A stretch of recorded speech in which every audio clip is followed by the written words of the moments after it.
ज्ञान की शिक्षा, यहाँ शिक्षा मिलती है सिर्फ ज्ञान की। कैसे हैं सभी छात्र? एकदम ठीक होंगे ना? देखिए, ठीक ही बने रहिए। उतार चढ़ाव जिंदगी में आते रहते हैं। मैं बात कर रहा हूँ बीएड छात्रों की, खासतौर से अभी, कि उनके लिए काफ़ी अभी मुश्किल भरा समय चल रहा है। तो चलिए शुरू करते हैं। देखिए छात्रों, अभी एक मामला बहुत ही हाईलाइट चल रहा है। मैं हिंट दे चुका हूँ आपको अभी। यह भी कह सकते हैं कि बहुत ही गंभीर मामला है, और इस गंभीरता को हम समझ रहे हैं। मामला बीएड में प्राइमरी को अमान्य घोषित करने का है। बीएड के जो छात्र हैं, उनकी जो परिस्थिति है उसको समझ रहे हैं हम। इसलिए हम आपको पल पल के अपडेट दे रहे हैं। इस गंभीरता को हम समझते हैं आपकी को। तो आज के वीडियो में मैं आपको बताऊंगा कि बीएड क्यों बाहर नहीं होगा। आप उम्मीद बनाए रखिए। मैं कई पॉइंट आपको बताऊंगा कि बीएड बाहर नहीं हो सकता है, और क्यों नहीं होगा बीएड बाहर।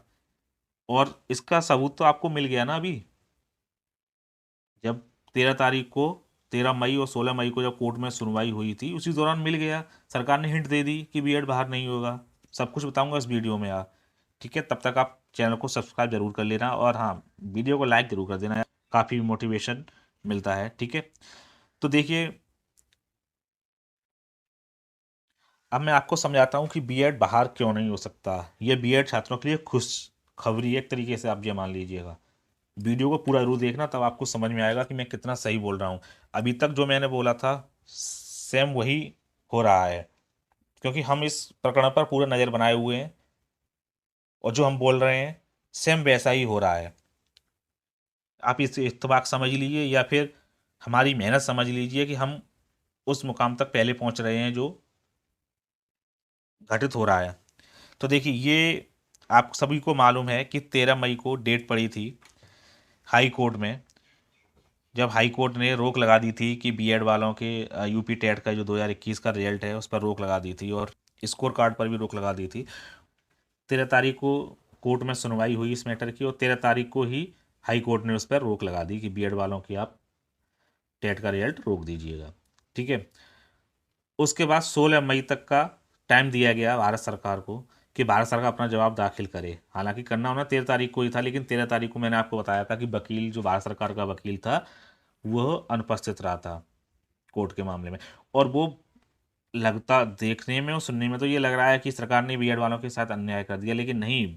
सरकार की ये सोची समझी चाल थी कि वकील को कोर्ट में हाजिर नहीं होने देना, अनुपस्थित रहना। सरकारी की ही चाल थी, बीएड वालों के पक्ष में थी।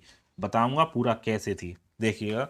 जब 13 तारीख को वकील सरकार, भारत सरकार, यूपी सरकार का वकील कोर्ट में हाजिर नहीं हुआ, तो कोर्ट ने सुनवाई को 16 मई के लिए टाल दिया, यानी 3 दिन के लिए टाल दिया। हो सकता था कि अगर 13 मई को ही वकील पहुंच जाता तो 13 मई को ही फैसला हो जाता, कि हो सकता था कि बीएड वालों के पक्ष में ना आता फैसला। तो इसलिए भारत सरकार, यूपी सरकार ने क्या किया कि वकील को अनुपस्थित कर लिया, अपने वकील को। और जो अगली डेट थी वो 16 मई दिलवा दी, 3 दिन का टाइम उन्हें दिलवा दिया। अब आप देखिएगा कि खेल कैसे शुरू हुआ है। देखिए, हाल में तुरंत 13 मई को ही, आप इस ये देख रहे हैं ना, देखिए 13 मई का ही लेटर बता रहा हूँ। 13 मई को ही, लेटर पुराना है मैं, लेकिन इस लेटर के माध्यम से सरकार बीएड वालों को क्या संदेश देना चाहती है, मैं वो आपको बताने की कोशिश कर रहा हूँ। 13 मई को ही सचिव, जो बेसिक शिक्षा विभाग के जो सचिव हैं, उन्होंने लेटर जारी किया। और इस लेटर में सीधा सीधा उन्होंने कहा है, साफ साफ आप देख सकते हैं, पढ़ सकते हैं, इसमें साफ साफ कहा है कि निःशुल्क एवं अनिवार्य बाल शिक्षा अधिकार अधिनियम 2009 की धारा 2 एन में दिए गए प्राविधानुसार शिक्षक पात्रता परीक्षा टीईटी का आयोजन एनसीईटी द्वारा बनाए गए मार्गदर्शी सिद्धांतों के अनुसार समुचित सरकार द्वारा किया जाएगा। एनसीटीई द्वारा दिनांक 11 फरवरी 2011 को शिक्षक पात्रता परीक्षा को आयोजित कराए जाने हेतु दिशा निर्देश नियत किए गए थे, जिसमें प्राथमिक स्तर यानी कक्षा 1 से लेकर और 5 तक, एवं उच्च प्राथमिक स्तर कक्षा 6 से लेकर और 8 तक शिक्षक पात्रता परीक्षा में सम्मिलित होने के लिए शैक्षिक योग्यता का निर्धारण दिनांक 23 अगस्त 2010, दिनांक 29 जुलाई 2011 एवं दिनांक 18 जून 2018 की अधिसूचना के अनुसार किया गया है। यानी 3 एनसीटी के उन्होंने जो अधिसूचना जारी हुई है उनका हवाला दिया है। देखिए, एक वो थी अधिसूचना 23 अगस्त 2010 को, एक हुई थी 29 जुलाई 2011 को और तीसरी हुई थी 28 जून 2018 को, जो हाल ही में हुई थी। तो सचिव का ये कोर्ट के लिए है, आप देख सकते हैं, आप सेवा में मुख्य स्थायी अधिवक्ता माननीय उच्च न्यायालय इलाहाबाद, आप देख सकते हैं ये कोर्ट में दाखिल करने के लिए लेटर जारी किया गया है। अब इसके तहत सरकार क्या संदेश देना चाहती है, देखिए आपको बताता हूं मैं। इस लेटर को जारी करने के बाद जो 16 मई को जो कोर्ट में तारीख लगी थी, उस 16 मई को कोर्ट ने क्या किया कि बीएड वालों का जो स्थगन है उसे रोक दिया, स्थगन को रोक दिया, और उनकी जो रोक थी मार्कशीट पर, यूपी टेट के रिजल्ट पर, वो बढ़ाकर अब तक के लिए इनका रिजल्ट जो है वो रुका रहेगा। लेकिन असली खेल ये हो गया कि बीएड वालों को भारत यूपी सरकार ने अमान्य होने से बचा लिया। हो सकता था आपको 16 मई को ही कोर्ट अमान्य घोषित कर सकता था आपको, क्योंकि एनसीटी का अभी तक कोई आदेश नहीं आया है नया। राजस्थान हाई कोर्ट ने जब इस पर रोक लगाई थी उसके बाद से एनसीटी का कोई आदेश नहीं आया है। इसी को आधार बनाकर high court, UP high court में ही याचिका दायर की गई थी बीएड के खिलाफ। तो कोर्ट का यही कहना था कि बीएड एनसीटी की तरफ से कोई नया आदेश आया है, लेकिन अभी तक तो नहीं आया था, तो बीएड वालों का पक्ष कमजोर पड़ रहा था। लेकिन तुरंत भारत सरकार ने क्या किया कि लेटर जारी करवाया और इस तारीख को 16 जुलाई तक आगे फॉरवर्ड करा दिया। यानी कि इतना लंबा टाइम मिल गया एनसीटी से जवाब लेने के लिए और बीएड वालों को भी अपनी रणनीति बनाने के लिए। समझना मेरी बात को, पहली बात, ठीक है। तो यानी सरकार बीएड वालों के फेवर में है, चाहती है कि बीएड बाहर ना हो, इसीलिए ऐसा कर रही है। अदरवाइज क्या मतलब था, अपना वकील भेजती, हार जीत होती रहती वो। लेकिन नहीं, सरकार चाहती है कि बीएड शामिल रहे, पहली बात इसमें आप समझिएगा। दूसरा, राजस्थान हाई कोर्ट को लेकर सुप्रीम कोर्ट में याचिका दायर हो चुकी है। उसमें आपका भारत सरकार का जो वकील है वो अलग सुप्रीम कोर्ट में केस लड़ रहा है, और वहीं एनसीटी का भी वकील उतर गया है मैदान में। यानी दो वकील बीएड के पक्ष में लड़ रहे हैं सुप्रीम कोर्ट में। अब आप समझिए, दो वकील सुप्रीम कोर्ट में अगर किसी पक्ष में लड़ रहे हैं तो वो पक्ष कितना मजबूत होगा, सरकार उस पक्ष पे कितना ध्यान दे रही है, आप इस चीज़ को समझिएगा, ठीक है। फिर इसके बाद मैंने कहा था कि हम सरकारी वकीलों के भरोसे ना रहें, बीएड वाले जो हैं वो अपनी तरफ से भी कोशिश करें, वकील करें और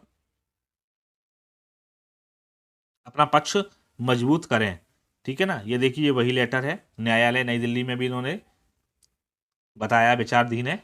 देखिए, आप सब देख सकते हैं इस चीज़ को, ठीक है, ये लिखा हुआ है।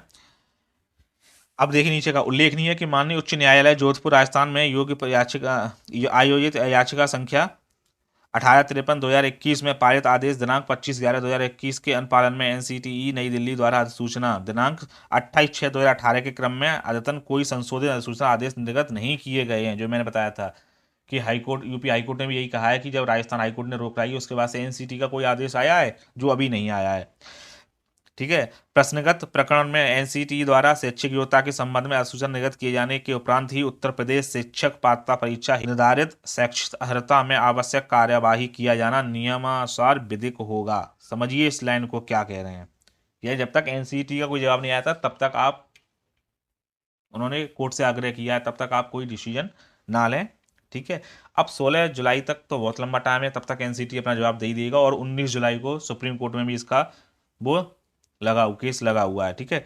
यही देखिए, इस चीज़ को आप और गौर कीजिएगा। देखिए, मैंने कहा था कि बीएड वालों को भी अपना पक्ष रखने के लिए प्राइवेट वकील करें, अपना सरकारी वकील पर इतना ज़्यादा आंख बंद करके विश्वास ना करें, उनके भरोसे ना बैठें। तो देखिए, इसमें भी लिखा हुआ है कि यूपीटी के प्रमाण पत्र वितरण पर हाईकोर्ट से रोक लगने के बाद बीएड पास अभ्यर्थी अपना पक्ष रखने उच्च न्यायालय पहुंच गए हैं। कोर्ट ने सभी पक्षों को जवाब दाखिल करने का समय दिया है। ये पूरा आप लेख पढ़ लीजिए, उसमें सब कुछ दिया हुआ है, ठीक है। ये देखिए आप, ठीक है। अब देखिए अगली तारीख क्या है, देखिए इसमें साफ साफ लिखा हुआ है, एक बीएड पास अभ्यर्थी राजकुमार सिंह का पात्रता पत्र स्वीकार करते हुए उस मामले में अपना पक्ष रखने की अनुमति प्रदान की है। मामले की अगली सुनवाई 14 जुलाई को, मैंने आपको पहले ही बताया था, होगी। कोर्ट ने बीएड पास अभ्यर्थियों के प्रमाण पत्र रोक को अगली सुनवाई तक के लिए बढ़ा दिया है। यानी ये बीएड वालों के लिए देखा जाए तो एक बहुत ही अच्छा संकेत है, शुभ संकेत है कि उन्हें टाइम मिल गया है अपना पक्ष रखने के लिए।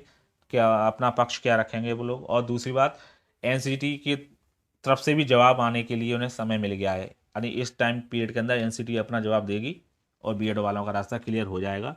तो उम्मीद बनाए रखिए, बीएड अमान्य तो नहीं होगा, यहाँ तक मेरा आकलन है। मेरी टीम ने भी इस चीज़ पर नज़र बनाई हुई है। तो अगली कोई अगर अपडेट आती है तो आपको ज़रूर बताऊंगा। आप चैनल को ज़रूर सब्सक्राइब कर लेना, और हाँ, अगर आप अपनी तैयारी को अच्छा करना, बेहतर करना चाहते हैं तो चैनल को सब्सक्राइब ज़रूर ज़रूर ज़रूर करना।